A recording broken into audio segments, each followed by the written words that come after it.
मुझे लगता है ये सबसे सही तरीका है। अब मैं प्रेम शुक्ला जी वो कह रहे हैं प्राण प्रतिष्ठा में निमंत्रण नहीं भी आएगा तब भी हम जाएंगे। हम तो ये उम्मीद कर रहे हैं कि जिनको निमंत्रण मिला है वो तो कम से कम जाएं, लेकिन हमें नहीं पता है वो जा रहे हैं कि नहीं जा रहे हैं। लेकिन सुक्कू जी कह रहे हैं हम जाएंगे। अब ये जो उन्होंने तरीका अपनाया है आप लोगों को काउंटर करने का, मुझे लगता है ये सबसे सही तरीका है। हाँ जी प्रेम शुक्ला जी। हमारा काउंटर करने का प्रश्न ही कहाँ होता है सुचरिता जी। ये श्री राम जन्मभूमि तीर्थ क्षेत्र जो है उस कार्यक्रम का संयोजक है। हाँ। तो निमंत्रण भेजने का अधिकार और दायित्व यह श्री राम जन्मभूमि तीर्थ क्षेत्र का है।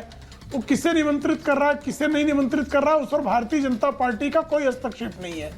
भारतीय जनता पार्टी के पदाधिकारियों को निमंत्रित करेगा तो जाएंगे, नहीं निमंत्रित करेगा तो भाई प्राण प्रतिष्ठा में नहीं जाएंगे, कालांतर में जाएंगे, पहले चले जाएंगे बाद में चले जाएंगे।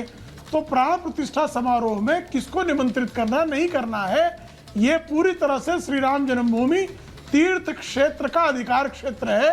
और श्रीमती सोनिया गांधी, श्रीमान मल्लिकार्जुन खड़गे, श्रीमान सीताराम येचुरी जैसे तमाम जो है विपक्ष के दिग्गज नेताओं को जो प्रभु रामचंद्र जी का खुलकर विरोध करते रहे, हाँ। ऐसे नेताओं को भी उन्होंने निमंत्रित किया है। तो उसमें जो है भारतीय जनता पार्टी की टिप्पणी का कोई औचित्य ही नहीं है। अच्छा अब मैं ये कह रही हूँ किशोर जी, जैसे कि सुक्खू जो कह रहे हैं, कांग्रेस के नेता ने तो बड़े जो वरिष्ठ नेता हैं वो लोग नहीं कह रहे, लेकिन सुक्खू जी ने कह दिया हम तो जाएंगे, हमें इन्विटेशन मिले ना मिले। आपके नेता भी ये कह सकते हैं हम तो जाएंगे, लेकिन वो उल्टा बीजेपी पर आरोप लगा रहे हैं कि भाई ये देखिए ये राम को किडनैप कर रहे हैं, ये राम की मार्केटिंग कर रहे हैं, ये तो राम को उम्मीदवार भी बना देंगे। नहीं ये देखो सुचिता जी मैं आपको बताता हूँ, हाँ। हम भी जाने वाले हैं और वहाँ के कार्यक्रम में जाना हमारा भी सौभाग्य है। और बीजेपी का जो कार्यक्रम है उसमें नहीं जाएंगे ये बात है।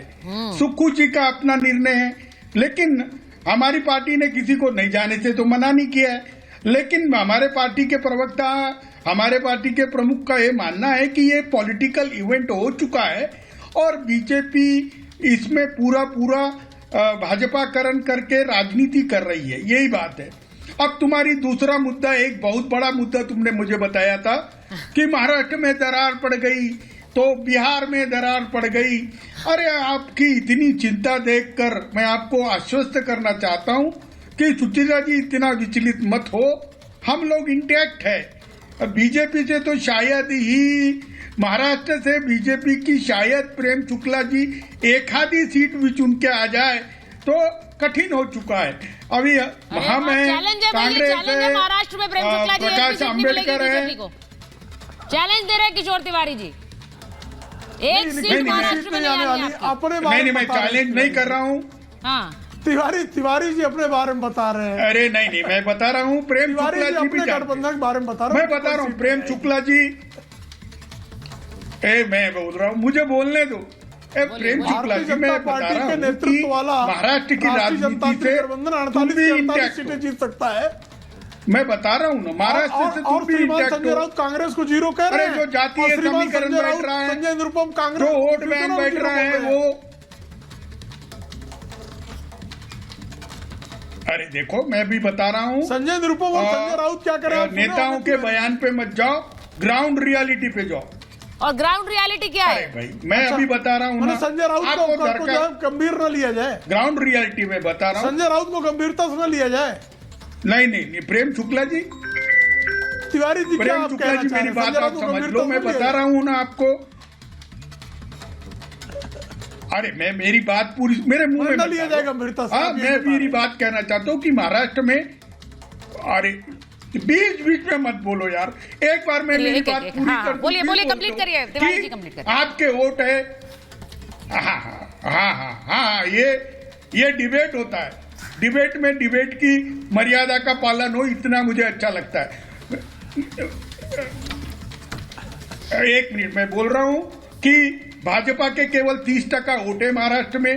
भाजपा ने जिस तरीके से बीजेपी तोड़ी, एनसीपी तोड़ी, उससे लोग बहुत आहत है। और हमारा जो वोट बैंक इक्वेशन है वो 70% पे चला गया है। और एक भी सीट, इतना के नागपुर से भी नितिन गडकरी चुन के नहीं आ सकते।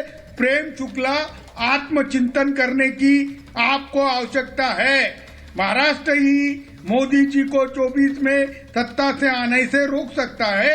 ये गंभीर बात मैं बता रहा हूँ आपको। अच्छा, आप तो महाराष्ट्र मेरी खिल्ली उड़ा रहे हो, खिल्ली नहीं, उड़ाना नहीं, चाहिए। ये मैं बता रहा हूँ।